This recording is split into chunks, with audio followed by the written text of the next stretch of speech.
اعوذ باللہ من الشیطان الرجیم بسم اللہ الرحمن الرحیم وَإِذْ قُلْنَا لَكَ إِنَّ رَبَّكَ أَحَاطَ بِالنَّاسِ وَمَا جَعَلْنَا الرُّؤْيَا الَّتِي أَرَيْنَاكَ إِلَّا فِتْنَةً لِلنَّاسِ وَالشَّجَرَةَ الْمَلْعُونَةَ فِي الْقُرْآنِ وَنُخَوِّفُهُمْ فَمَا يَزِيدُهُمْ إِلَّا طُغْيَانًا كَبِيرًا۔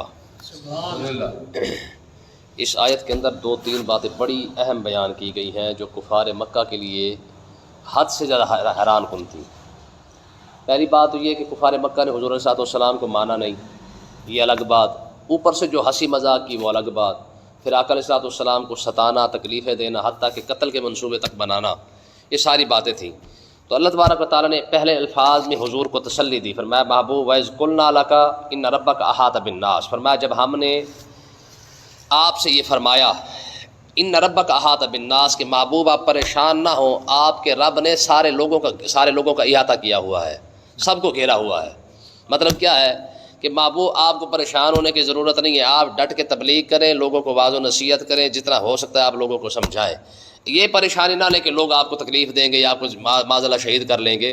ان ربک احاط بالناس، تیرے رب نے سب کو گھیر رکھا ہے، یعنی رب نے نہیں گھیر رکھا، رب کی قدرت نے گھیر رکھا ہے، مطلب یہ ہے اس کا، ٹھیک ہے۔ یاد رکھیں رب گھیرنے سے بھی پاک ہے، گھرنے سے بھی پاک ہے، نہ کوئی اس کو گھیر سکتا ہے نہ وہ خود کسی کو گھیرتا ہے، ہاں اس کی جو قدرت ہے وہ لوگوں کو گھیر دیتی ہے، ٹھیک ہے۔ تو اللہ تعالیٰ نے ارشاد فرمایا محبوب یہ جتنے مرضی منصوبے بنا لیں، جو مرضی آپ کی قتل کی سازشیں کر لیں، جو مرضی کر لیں، چاہے جنگیں ہوں گی، چاہے امن ہوگا، چاہے جو مرضی ہوگا، آپ کو ہم شہید نہیں ہونے دیں گے، ٹھیک ہے۔ ان ربک احاط بالناس، سب لوگ جو ہے نا تیرے رب کے قابو میں ہے، کوئی بندہ رب کی قدرت سے باہر نہیں ہے، تو وہ آپ کا کیا بگاڑ لیں گے؟ کچھ بھی نہیں کر سکتے۔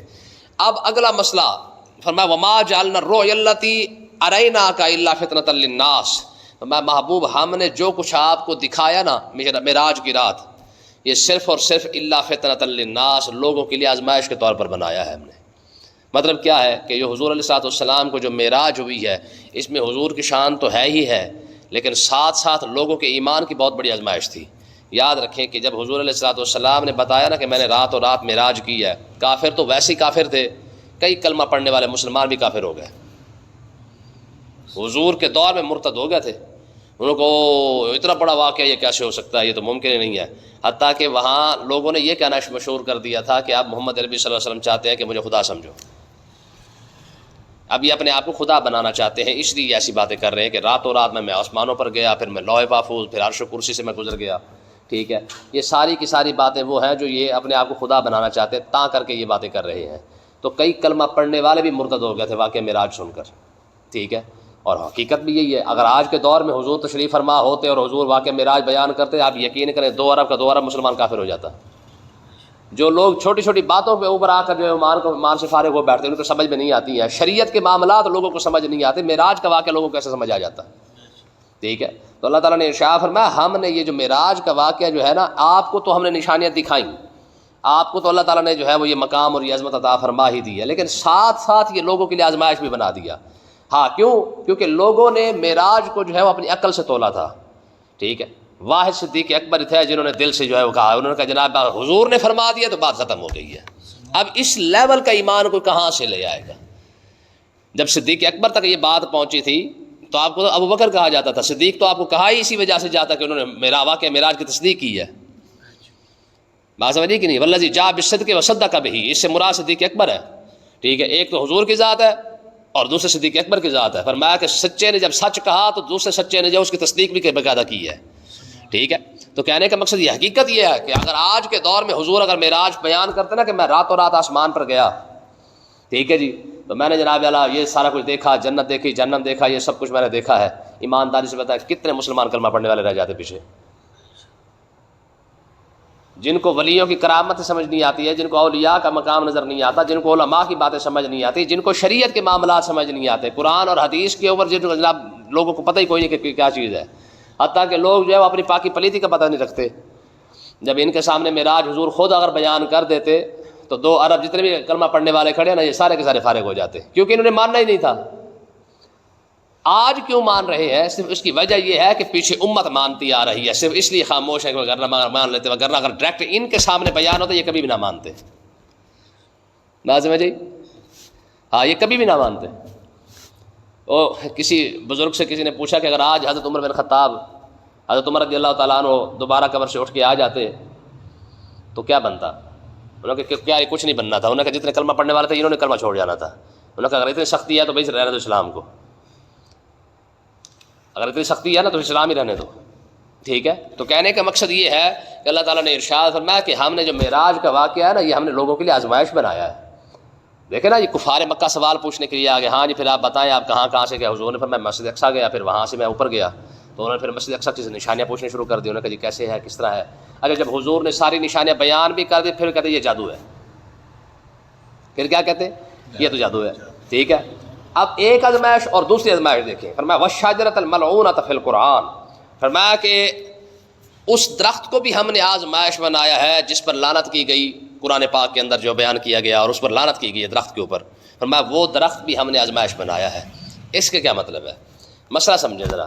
حضور علیہ الصلوۃ والسلام نے معراج کی رات یہ بات مطلب ہے کہ مشاہدہ فرمایا اور نیچے آ کے یہ بات بیان فرما دی. فرمایا کہ مطلب ہے کہ میں نے جہنم کی تہہ کے اندر تھوڑ کے جو درخت ہے نا وہ دیکھا ہے, جو آگ کے اندر جو ہے وہ اگتا ہے اور آگ کے اندر ہی جو ہے وہ بڑا ہوتا ہے.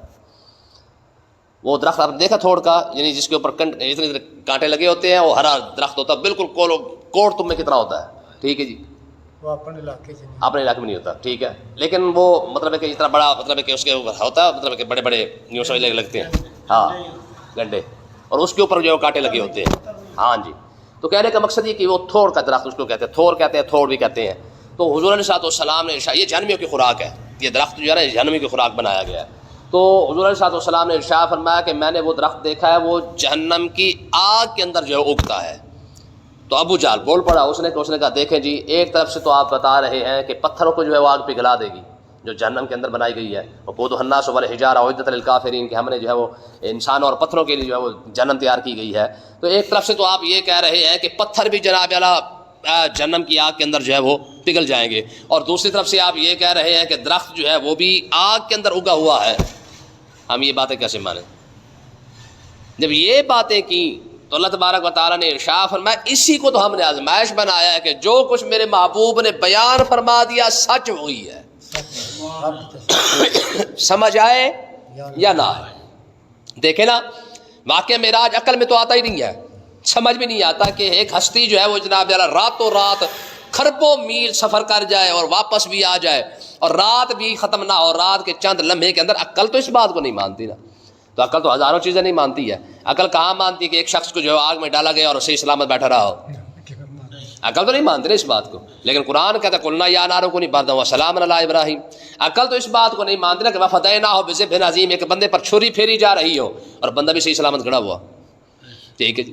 تو مطلب یہ کہ یہ واقعات ایسے ہیں. فرمایا اسی واقعات کو تو ہم نے جو ہے وہ آزمائش بنایا ہے. جب معراج آزمائش ہی تو ہے, جو مان گیا وہ صدیق بن گیا, جو نہیں مانا وہ زندیق بن گیا, کافر ہو گیا. ٹھیک ہے جی. جس نے ماننا تھا وہی صدیق بنا نا. پھر آزمائش تو اسی چیز کا نام تھا کہ سمجھ آئے یا نہ آئے, جو کچھ میرے محبوب نے فرما دیا بات وہی حق ہے.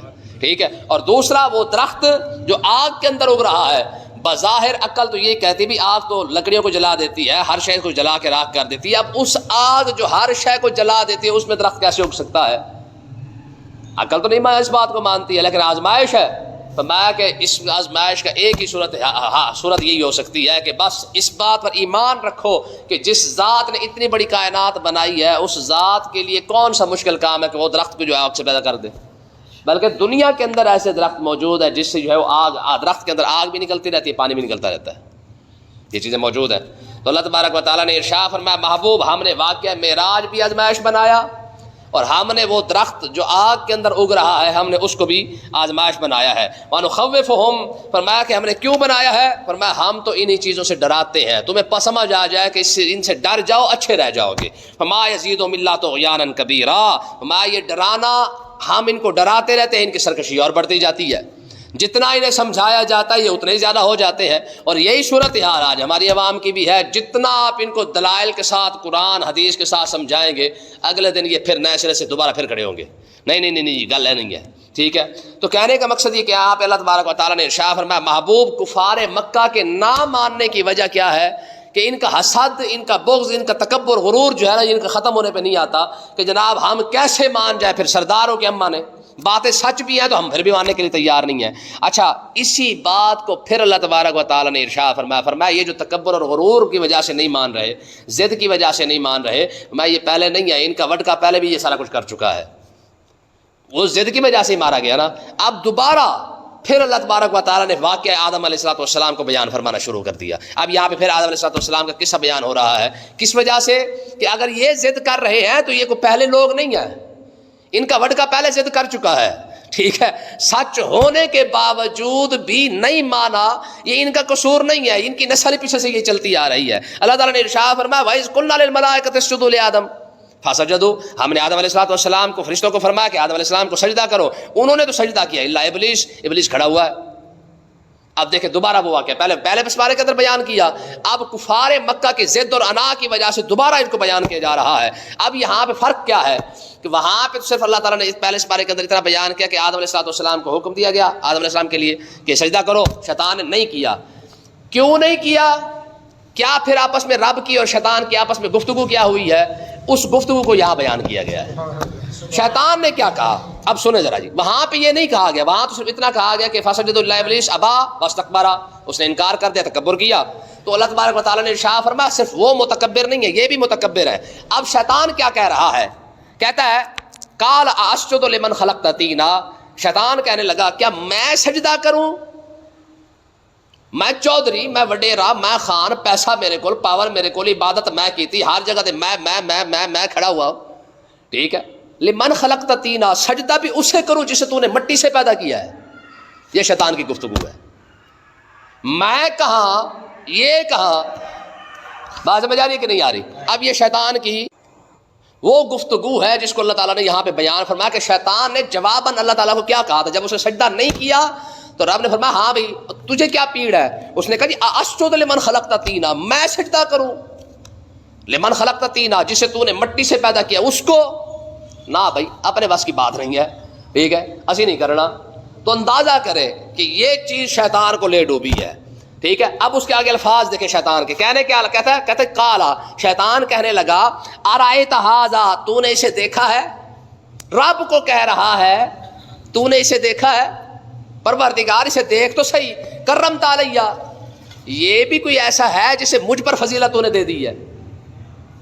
غرور چیک کریں, تکبر اور آکر چیک کریں ذرا. ہم نہیں کہ ہمارے یہ چیز ہمارے اندر موجود ہے, میں انہوں بلاوا, سمجھ گئی؟ حضور نے, حضور صلی اللہ علیہ وسلم نے یقین کرو بھی آکڑ بندے کے توڑ کے رکھ دی. حضور نے فرمایا میری امت کے سلام کا اصول کیا ہے, میں بندہ پیدل جا رہا ہوں نا تو سواری پر جانے والوں سے سلام کرے. کیوں؟ کیونکہ سواری والے کے آکڑ آ سکتی ہے نا کہ میں تو کار پہ بیٹھا تو میں سلام کیوں کرا.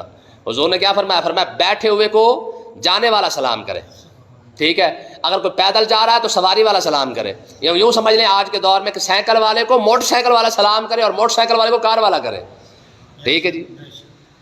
کیوں؟ تاکہ بڑا پن جو آتا ہے نا دماغ کے اندر گند آ جاتا کہ جناب کیونکہ میں بڑی سواری سے بیٹھا تھا زیادہ میرو سلام کر کے جان, جی ہمارے اب لوگ دیکھیں نا حضور نے کتنی بڑی بات ارشاد فرمایا, جو بندہ یہ چاہتا ہے نا کہ لوگ میری عزت کریں, حضور نے فرمایا وہ اپنا ٹھکانہ جہنم میں سمجھے. سمجھ آئی گل کوئی نہیں؟ حضور نے فرمایا جو بندہ یہ چاہتا ہے نا کہ میں آؤں اور لوگ کھڑے ہو جائیں, میرا استقبال کریں, میری عزت کریں, ٹھیک ہے جی, میرے آگے پیچھے گھما کریں, حضور نے فرمایا وہ بندہ اپنے آپ کو جہنم میں سمجھے. کیوں؟ کیونکہ وہ آکڑ کی وجہ سے کہہ رہا ہے, اس کی خواہش ہے کہ لوگ میرے آگے احترام کرنے کے لیے جناب کھڑے ہو جایا کریں.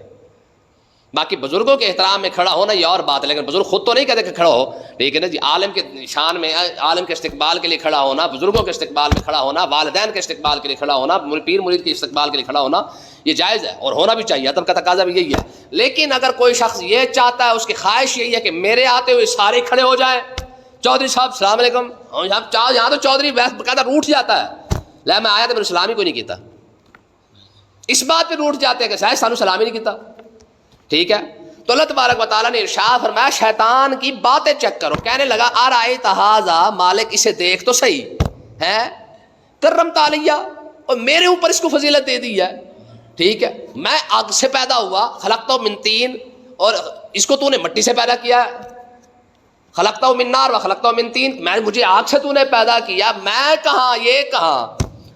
اور اب اس کی دھمکی چیک کریں. رب کے سامنے دھمکی دے رہا ہے, کہتا ہے لئن اخرتنی الی یوم القیامہ, اگر تو مجھے قیامت تک کے لیے مہلت دے دینا تو میں کیا کروں گا, لأحتنکن ذریتہ الا قلیلا, میں اس کی اولاد کو پیس کے رکھ دوں گا.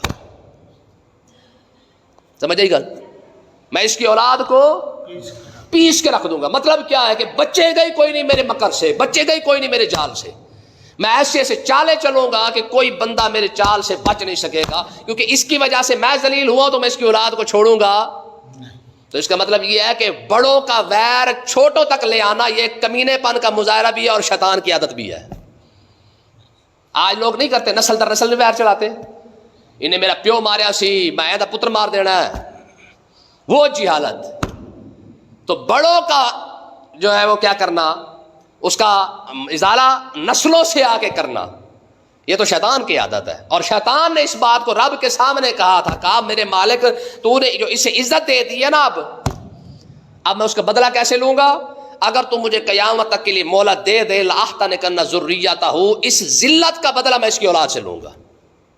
الا قلیلا, ہاں جو تیرے تھوڑے سے بندے بچ گئے, جو میرے جال کے اندر نہ آئے, جو میرے داؤ کے اندر نہ آئے, وہ تو بچ جائیں گے, لیکن ہوں گے قلیلا, تھوڑے ہوں گے. 2 ارب مسلمان ضرور ہوں گے, لیکن غزہ کا درد نہیں رکھ سکیں گے, رکھنے نہیں دوں گا. 2 ارب مسلمان ہوں گے, لیکن غیرت ایمانی ختم ہو کر دوں گا. 2 ارب مسلمان ضرور ہوں گے, لیکن جہاد کا نام نہیں لیں گے.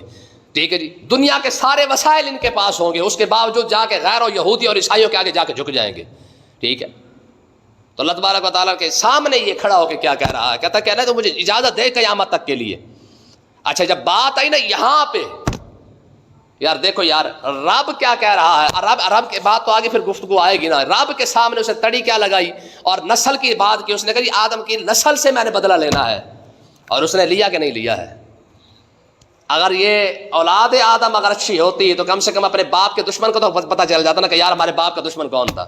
اپنا باپ یاد رہا جس نے پیدا کیا, یہ ساڑھے پیو دا دشمن ہے, جو سارے انسانوں کا دشمن تھا, ابا تھا, اس کا جو دشمن ہے اس کے ساتھ تو تیری یاری ہے, اس کی تو ہر بات مانی ہے.